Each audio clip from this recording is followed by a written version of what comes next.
La procrastination est l'habitude de retarder ou de reporter l'exécution de quelque chose qui doit être fait immédiatement. Tout le monde remet les choses à plus tard.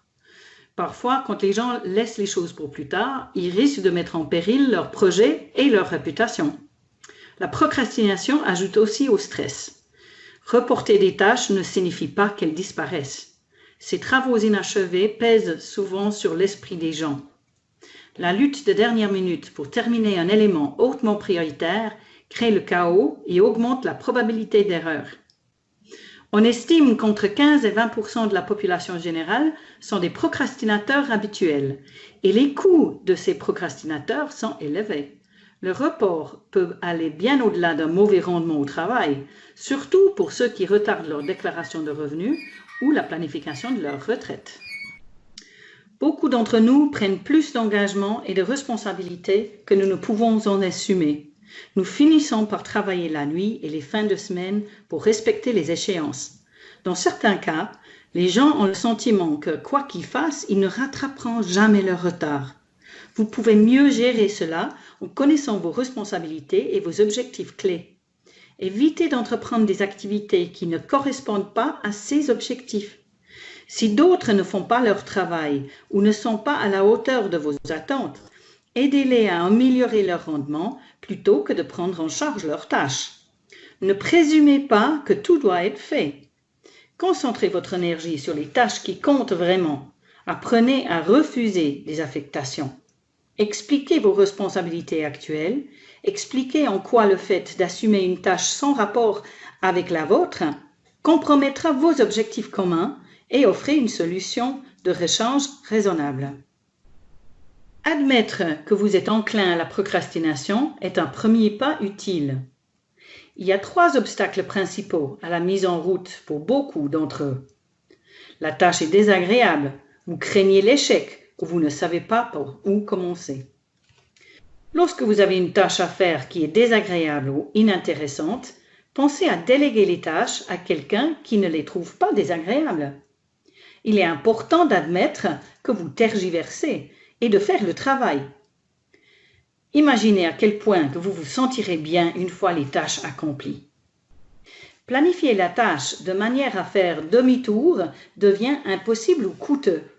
Tenez compte de l'impact de l'inachèvement de la tâche sur vos collègues ou sur vos autres projets.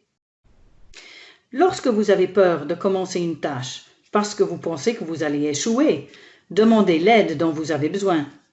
Si vous n'avez pas la formation ou les ressources nécessaires pour accomplir une tâche, demandez de l'aide. Si votre peur provient d'un manque de confiance en vous, désamorcez-la en énumérant toutes les tâches que vous devez accomplir pour terminer le travail. Vous découvrirez probablement que vous savez comment faire la plupart d'entre eux. Commencez par quelque chose que vous savez faire. Tout mouvement sur la tâche peut aider à dissiper la peur. Si le point de départ n'est pas clair, commencez n'importe où. Sautez dedans n'importe où.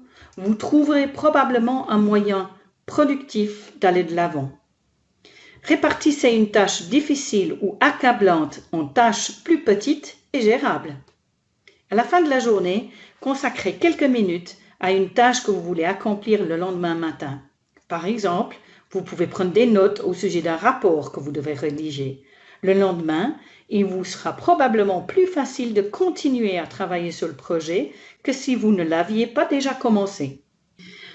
Parfois, une tâche est si importante et intimidante qu'on a l'impression d'avoir besoin de prendre de l'élan avant de commencer à s'y attaquer. Vous faites une pause avant de commencer votre élan et prenez quelques respirations profondes. Trop souvent, cette pause dure plus longtemps qu'elle ne le devrait. En un rien de temps, des jours ou même des semaines se sont écoulés et vous manquez de temps. Il vous reste encore beaucoup de travail à faire, mais vous êtes maintenant à la veille d'une échéance et vous ressentez vraiment la pression. Prendre un baril à la fois est une excellente façon de penser aux grandes tâches afin de se mettre en route et de commencer à faire de réels progrès. Dans son livre, Brian Tracy raconte l'histoire de la traversée du désert de Sahara. Le désert s'étendait sur 500 miles en un seul tronçon, sans eau, sans nourriture et totalement plat. Au fil des ans, Des centaines de personnes ont péri dans la traversée de cette partie du Sahara lorsque les sables avaient caché la piste et les voyageurs s'étaient perdus. Ainsi, pour créer des points de repère, l'armée avait marqué la piste avec de grands barils de pétrole noir espacés de 5 km. Ils ont été placés exactement à la distance de l'horizon. Donc, où que vous soyez dans la journée, vous pouviez voir 2 barils de pétrole, celui que vous veniez de passer et celui qui se trouvait à 5 km devant vous. Tout ce que vous aviez à faire pour traverser en toute sécurité était de vous diriger vers le prochain baril de pétrole. Vous avez donc pu traverser le plus grand désert du monde en prenant simplement un baril de pétrole à la fois. Cette approche vous permet de diviser une tâche intimidante en sections faciles à gérer. Vous pouvez accomplir le travail beaucoup plus facilement, non pas en pensant à l'ensemble, mais en concentrant votre attention sur chaque pièce, chaque section de 5 km entre les barils. Il est très utile de pouvoir voir le prochain baril au loin et de savoir à quoi il ressemble. Mais une fois que vous avez déterminé quel est votre objectif et vous l'avez élaboré, vous pouvez ignorer l'objectif dans son ensemble et cibler les différentes sections, un baril à la fois. L'utilisation de l'approche du tonneau peut vous aider à rendre une tâche plus facile à gérer. Et il y a bien d'autres façons d'éviter la procrastination. Voici 3 approches approuvées. Appliquer la connaissance des biorhythmes, utiliser des indices mentaux et manger des grenouilles. Quel est le meilleur moment de votre journée, de votre semaine, de votre année? Quand êtes-vous à votre meilleur? Alors, ne devriez-vous pas faire de votre mieux?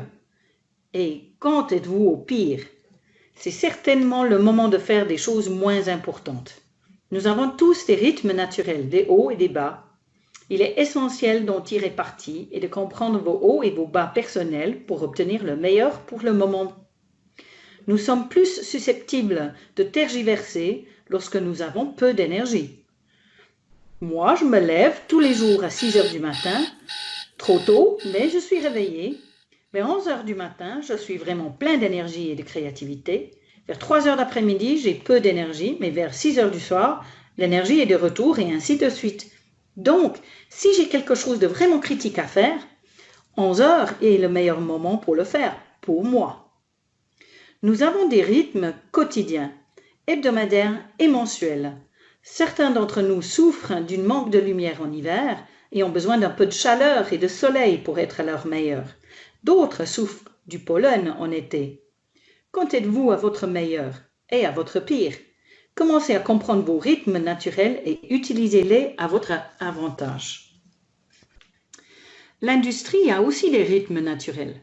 Essayez de faire quelque chose à la première heure le lundi ou à la dernière heure le vendredi sera toujours un défi parce que c'est le moment où la plupart des autres employés sont en train de liquider leurs affaires ou bien de les débuter. Avant 9 heures ou après 5 heures du soir, il peut aussi être difficile de faire bouger les choses parce que beaucoup de gens sont en transit. Tout au long de l'année, il y a des hauts et des bas. En avril, août et décembre, les gens prennent beaucoup de vacances et il est difficile de réunir les gens pour terminer le travail. Cependant, moins de gens prennent congé en janvier et en septembre. Ce sont de bons mois pour obtenir une salle pleine. Lorsque vous planifiez votre charge de travail, pensez à ces rythmes naturels et à la façon dont ils affecteront vos plans. Prévoyez de faire votre travail important quand vous avez le plus d'énergie.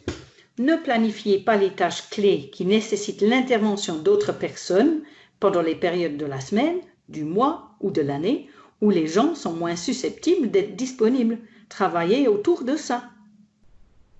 Nous pouvons utiliser des indices mentaux ou des appels à l'action pour nous aider à gérer notre temps et à prévenir la procrastination. Il y a 3 indices qui peuvent être utilisés.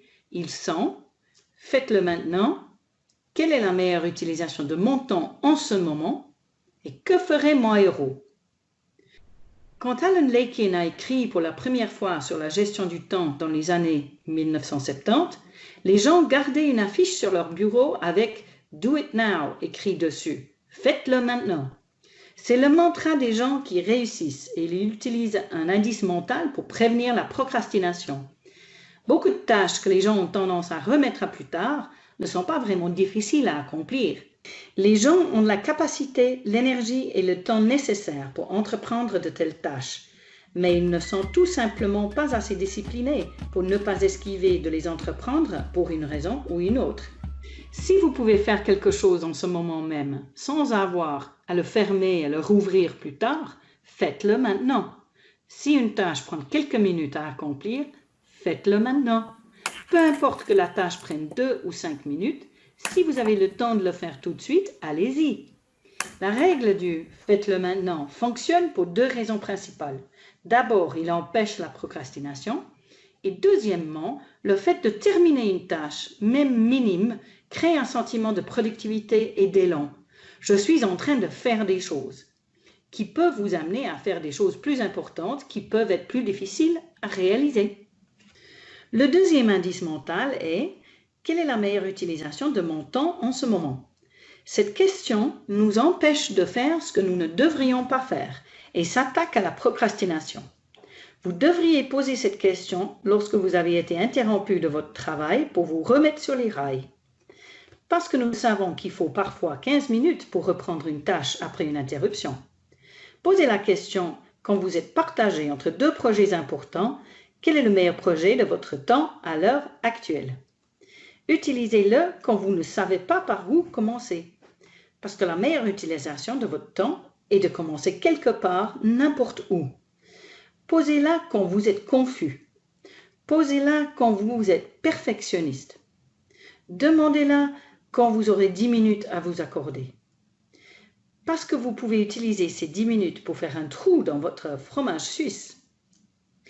Posez-la quand vous êtes fatigué et émotif. Parce que la meilleure façon d'utiliser votre temps en ce moment-là est de rentrer chez vous et de vous reposer.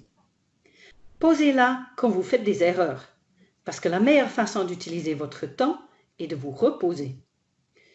Posez-la quand vous prévoyez de rester quelques heures de plus pour faire un peu de travail. Rappelez-vous, dans 10 ans, vous regarderez en arrière et vous demanderez ce que vous a fait gaspiller toutes vos soirées au travail. Le numéro 3 concerne votre héros. Qui est votre héros dans la vraie vie? La personne à qui vous aspirez, la personne à qui vous voulez ressembler. Le troisième indice mental est de se mettre à la place de quelqu'un d'autre et de réfléchir à ce qu'il ferait. La plupart des héros sont célèbres pour ce qu'ils ont fait, les actions qu'ils ont entreprises. Ils ne deviennent pas des héros en restant assis et en remettant les choses à plus tard. Alors, quand vous commencez à remettre à plus tard, demandez-vous ce que votre héros ferait dans cette situation et peut-être que cette perspective différente vous poussera à l'action. Mange une grenouille vivante tous les matins et rien de pire ne t'arrivera pour le reste de la journée. Pour éviter la procrastination, commencez chaque jour par manger une grenouille vivante. Ça a l'air dégoûtant. La grenouille est bien sûr une métaphore. L'idée de base est que si vous faites la pire chose dans votre assiette dès le matin, le reste de la journée serait plus facile. Donc, si la corvée que vous préférez le moins est la lessive, et qu'il s'agit de l'un des éléments de votre liste de choses à faire aujourd'hui, commencez par vous y attaquer. De cette façon, vous pouvez passer le reste de la journée en sachant que vous avez fait la tâche la plus irritante. Il y a peut-être d'autres choses qui vous ennuient, mais en sachant que vous avez déjà fait le pire, vous avez du carburant et de la motivation pour faire les choses les moins douloureuses. Et bien sûr, si vous devez d'abord faire la tâche que vous aimez le moins, cela signifie que vous devez d'abord éviter de faire votre tâche préférée ou au moins votre tâche la plus facile. Nous avons tous eu ces matins où nous avons commencé avec de grandes intentions et ensuite nous avons d'abord vérifié nos emails et nous nous sommes laissés prendre dans des tâches sans valeur. 2 heures plus tard, votre enthousiasme s'est envolé et vous auriez pu consacrer un temps précieux à faire avancer les choses. D'une manière ou d'une autre, cela donne le temps pour le reste de la journée et nous abordons nos tâches à contre-cœur, avec une mauvaise attitude ou simplement avec moins de passion. Commencez donc par identifier ce que vous avez vraiment besoin de faire aujourd'hui, les tâches qui vous permettront de réussir votre journée. Parmi ces choses, choisissez la pire. Alors faites d'abord cette tâche. Disons que c'est votre grenouille. Ok, Il y a des moyens faciles de commencer à contrôler votre procrastination. Et il y en a beaucoup d'autres. La feuille de travail qui accompagne cette séance offre de nombreuses autres options qui peuvent vous aider à vaincre la procrastination. Alors faites-le maintenant, téléchargez la feuille de travail, cela prendra 30 secondes. Quelle est la meilleure utilisation de votre temps en ce moment? Ce serait peut-être pour identifier la grenouille que vous mangerez au petit déjeuner demain. Bonne chance!